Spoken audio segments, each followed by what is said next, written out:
നാടൻ ചായക്കട പലഹാരമായിട്ടുള്ള പൊക്കവടയുടെ റെസിപ്പിയാണ് ഇന്ന് നമ്മൾ ചെയ്യുന്നത്. വളരെ സിമ്പിളാണ്, ആർക്കും ചെയ്യാൻ പറ്റുന്ന ഒരു റെസിപ്പിയാണ്.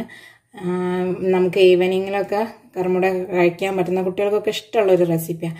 അപ്പോൾ അതുണ്ടാക്കാനായിട്ട് ഞാനിപ്പോൾ ഒരു ചെറിയ ബൗളിന് കണക്കായിട്ട് കടലമാവ് എടുത്തിട്ടുണ്ട്. നിങ്ങളുടെ കയ്യിലുള്ള ഏതെങ്കിലും ഒരു പാത്രം അളവായിട്ട് എടുത്തിട്ട് അതിന് കണക്കായിട്ട് എടുത്താൽ മതി. ഇനി നമ്മൾ ഇതിലേക്ക് ചേർക്കുന്നത് മൈദയാണ്. അതേ പാത്രത്തിന് തന്നെ അതേ അളവിൽ തന്നെയാണ് ഞാൻ മൈദ എടുത്തിട്ടുള്ളത്. രണ്ടും സെയിം അളവിലാണ് എടുത്തിരിക്കുന്നത്.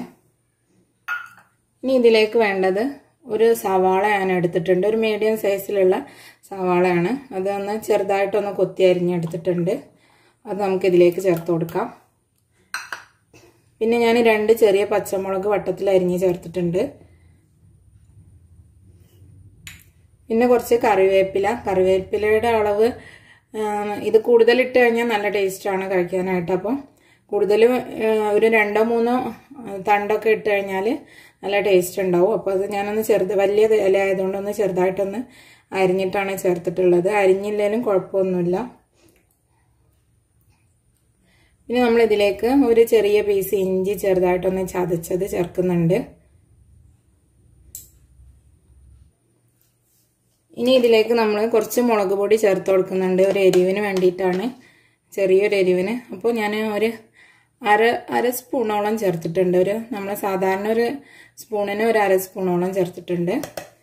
അത്രയും വേണ്ടാന്നുള്ളവർക്ക് അളവ് കുറയ്ക്കുക കേട്ടോ.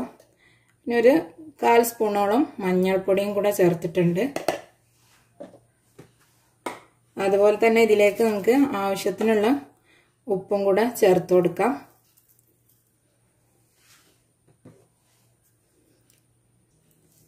ഇനി ഇതിലേക്ക് നമുക്ക് ഒരു നുള്ള് അപ്പസോഡ അല്ലെങ്കിൽ അപ്പക്കാരം, നമ്മൾ സാധാരണ നാട്ടിൻപുറത്തൊക്കെ കിട്ടുന്ന അപ്പക്കാരല്ല, അത് തന്നെ ഒരു നുള്ള് ചേർത്ത് കൊടുക്കാം.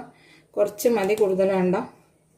നമ്മളിതൊന്ന് ഫ്രൈ ചെയ്യുമ്പോൾ നല്ലോണം ഒന്ന് വേർത്ത് പൊങ്ങി വരാൻ വേണ്ടിയിട്ടാണ് ഇത് ചേർക്കുന്നത്. ഇനി ഇതിലേക്ക് നമുക്ക് കുറച്ച് വെള്ളം ചേർത്തിട്ട് ഒന്ന് കലക്കിയെടുക്കാം. അധികം ലൂസും അല്ല അധികം ടൈറ്റും അല്ലാത്ത രീതിയിൽ വേണം നമുക്കിത് കലക്കിയെടുക്കാൻ. കുറച്ച് വെള്ളം ആദ്യം ചേർത്തിട്ടൊന്ന് സ്പൂൺ വെച്ചൊന്ന് കലക്കി നോക്കാം. കുറേശ്ശായിട്ട് ചേർത്ത് കൊടുത്താൽ മതി.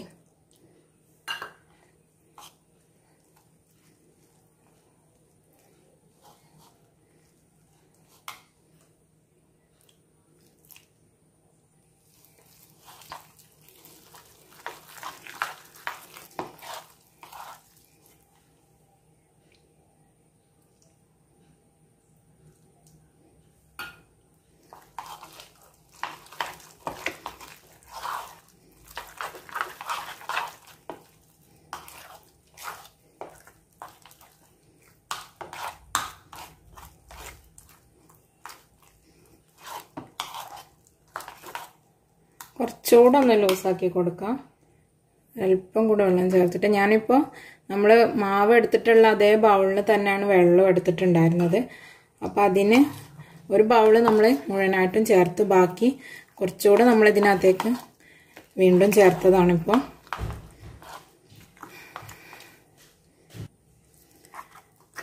നമ്മൾ മാവ് ഇവിടെ കലക്കി റെഡിയാക്കിയിട്ടുണ്ട്. അപ്പം ഇങ്ങനെയാണുള്ളത്. അധികം ടൈറ്റും അല്ല, എന്നാലും വല്ലാതെ ഇങ്ങനെ ഒഴുകി പോകുന്ന ഒരു പരുവത്തിലും അല്ല ഉള്ളത്. കുറച്ച് ലൂസായിട്ടിരിക്കണം. കാണുന്നുണ്ടല്ലോ അല്ലേ? ഈ ഒരു പരുവത്തിലാണ് നമ്മൾ കലക്കിയെടുക്കുന്നത്. നമുക്കിത് തിളച്ച എണ്ണയിലിട്ട് ഒന്ന് പൊരിച്ചെടുക്കുകയാണ് വേണ്ടത്. അപ്പോൾ നമുക്കൊരു ചീനച്ചട്ടി എണ്ണ തിളപ്പിക്കാനായിട്ട് വെക്കാം. നമ്മളിവിടെ ഒരു ചീനച്ചട്ടി വെച്ചിട്ട് എണ്ണ ഒഴിച്ച് ചൂടാവാനായിട്ട് വെച്ചിട്ടുണ്ട്.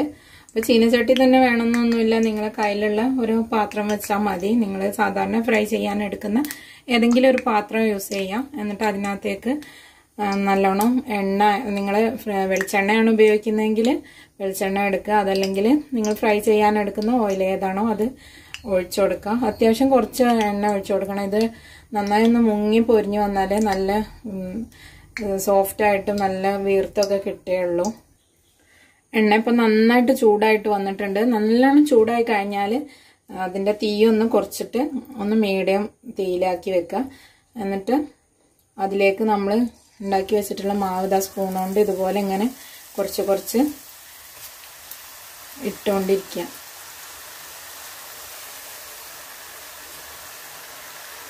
കൈ വെച്ചിട്ട് നുള്ളിയിട്ടാലും മതി കേട്ടോ. എല്ലാവർക്കും കൈ കൊണ്ട് ഇടാനുള്ള ഒരു പേടി ഉണ്ടാവും. അപ്പോൾ അതുകൊണ്ടാണ് ഞാനിങ്ങനെ സ്പൂൺ കൊണ്ട് ചെയ്യുന്നത് കാണിച്ചിട്ടുള്ളത്.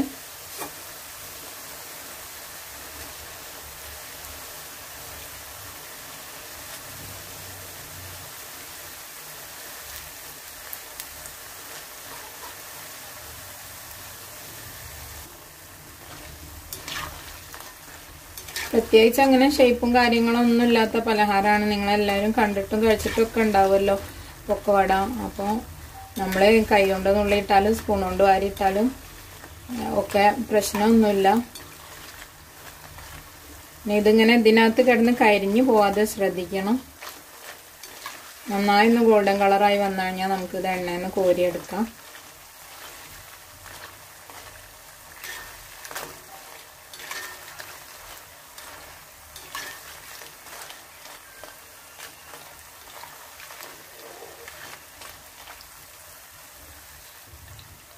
ഇതിപ്പോൾ അത്യാവശ്യം നല്ലൊരു കളറായിട്ട് വന്നിട്ടുണ്ട്. ഇനിയും നമ്മൾ ഇതിനകത്ത് വെച്ച് കഴിഞ്ഞാൽ ഇത് കരിഞ്ഞു പോവും.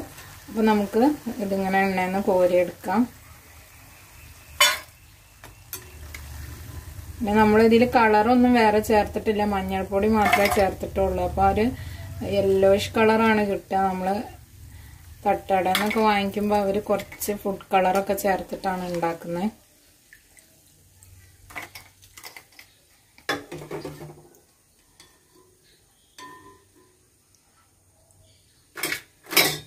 നമുക്ക് ബാക്കിയുള്ള മാവ് ഇതേപോലെ തന്നെ കോരിയിട്ടിട്ട് ഫ്രൈ ചെയ്തെടുക്കാം.